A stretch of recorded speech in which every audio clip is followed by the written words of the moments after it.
اتحاد وكلاء الكليه موجودين على المنصه على المجهود الكبير اللي اتبذلوا، واللجنه المسؤوله عن العمل الدكتور كمال والدكتور ابراهيم مقرر المؤتمر، وكل الزملاء عشان ما ننساش حد بس من اسماء كل الزملاء اللي سواء تولوا تنظيم المؤتمر او الاعداد للمؤتمر او الاشراف في الفعاليات الماليه للمؤتمر. الكل لهم منا عظيم الشكر والتقدير، اساتذتنا الموجودين وزملائنا الموجودين لهم كل التقدير على نجاح فعاليه المؤتمر. ويمكن المؤتمر استكمل الفعاليات بتاعته في المركز الثقافي البريطاني ببعض ورش العمل اللي هتكون يوم الخميس ويوم الجمعه مع البروف دكتور اين وبروف دكتور انجلا في المركز الثقافي البريطاني، وان شاء الله يعني هتكون دي برضه من ضمن الحاجات اللي احنا بنحاول نكتب بيها اساتذه الكليه خبرات، بعد كده تنصب الخبرات دي على طلاب الكليه في المجالات المختلفه. يعني احنا مش هنطلع على حضراتكم كتير في الكلمات، وهنقول التوصيات وبعدين هنعمل نوع من انواع العصف الذهني. العصف الذهني لو اي حد منكم شايف ان التوصيات اللي موجوده في توصيات ممكن اضافتها بس بشرط تكون توصيه قابله للتطبيق، او اقول توصيه قابله للمحاسبه كمان، انك انت نيجي بعد سنه تقول لي التوصيه دي انت عملت فيها ايه. عشان كده في بعض التوصيات العامه احنا شلناها، لان انا عارف التوصيات العامه ما بتجيبش نتيجه في المؤتمرات، ولكن التوصيات اللي هي نقدر نكون احنا اصحاب التنفيذ، نقدر ان احنا نيجي في مؤتمر اخر ان شاء الله في العام القادم نقدر نقول التوصيات دي تم التنفيذ منها كذا وكذا ولم ينفذ ليه؟ فالتوصيات كل ما كانت قابله للتنفيذ كل ما كان افضل بكثير جدا، واحنا حاولنا نحط التوصيات البسيطه اللي فعلا ممكن تكون في حيز التنفيذ. فارجو برضه اذا كان في خلال العصر الذهني اللي هيتم لو في اي حد ليه راي لاضافه بعض التوصيات احنا مستعدين للسماع ومستعدين للتنفيذ، لانه طبعا الحوار والمناقشه هو الاساس للابتكارات الجديده والابتكار والابداع الجديد.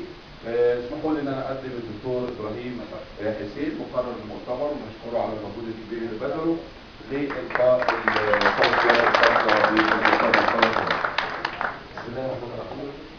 طبعا في البدايه اتوجه بخالص الشكر والتقدير الى استاذي الدكتور جمال محمد علي عميد الكليه، طبعا اللي اتاح الفرصه لاداء شابه ان هي تتحمل المسؤوليه وتخوض هذه التجربه، ويعني لا ازكي نفسي، وبالتالي انا وزملائي فريق العمل بنتوجه بخالص الشكر والتقدير على اخلاصهم في العمل والثناء، وان دايما بنقول النجاح ليس مجهود فرد وانما مجهود مجموعه من الافراد، فانا بشكر كل الزملاء اللي ساهموا في هذا النجاح. نتوجه بخالص الشكر والتقدير الى المركز الثقافي البريطاني، الى الزميله دينا خيري ودينا أغونين.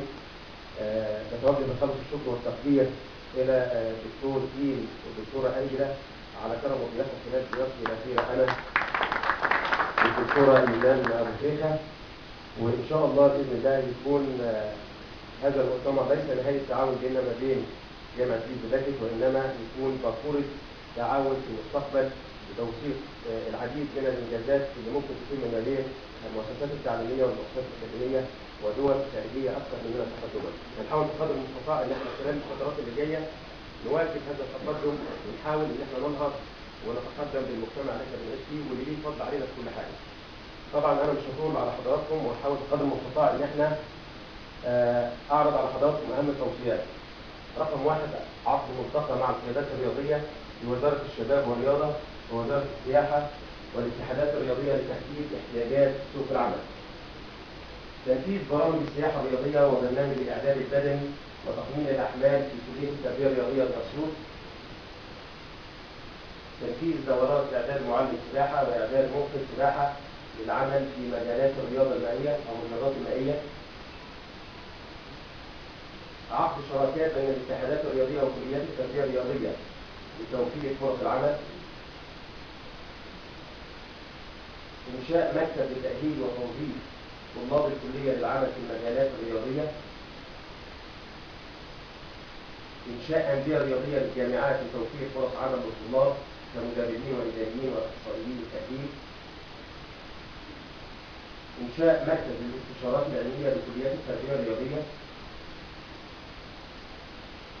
مخاطرة جهاز التنظيم والإدارة بإنشاء مسميات وتوظيفات وظيفية جديدة لخريجي كليات التربية الرياضية مدربين، أخصائي تأهيل، أخصائي نفسي، أخصائي تربية، أخصائي تسويق واستثمار، أخصائي إدارة إنشاءات، أخصائي سياحة رياضية، أخصائي ترويح رياضي.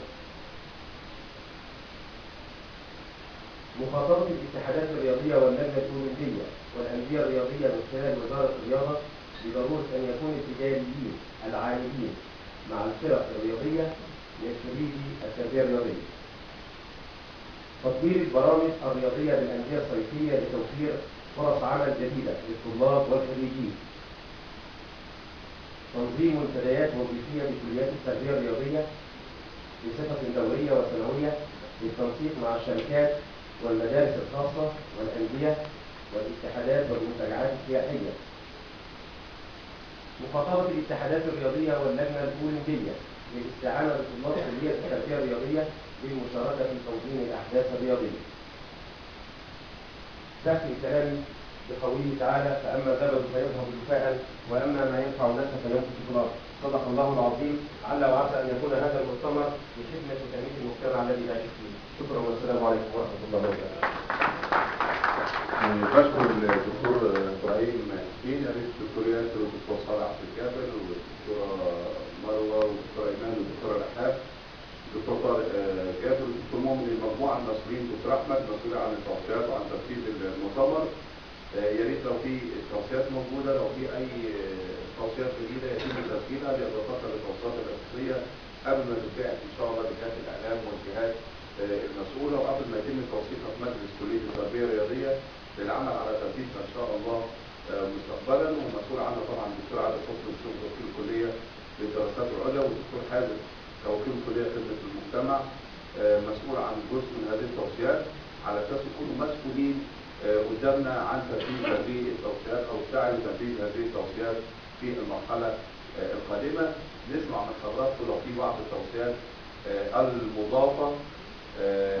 حضرتك بتكلمني قبل الجلسه، يا ريت حضرتك تتفضل وبعدين نسمع حضرتك. محمد. ماشي.